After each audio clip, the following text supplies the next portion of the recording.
In front of me is Realme C3i, and let me show you how to reset all the settings in this phone. So at first, let's open the list of all apps, go to the settings then.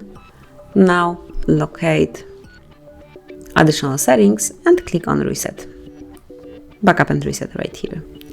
And now select erase all data. And here you will notice reset system settings only. So if you want to reset system settings only, just mark it and then confirm that you would like to do it. Then confirm it by tapping on this red icon, wait a couple of seconds.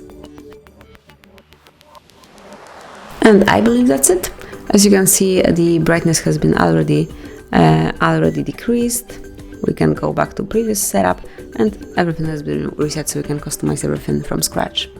And that's it. Thank you for watching. Please subscribe our channel and leave the thumbs up.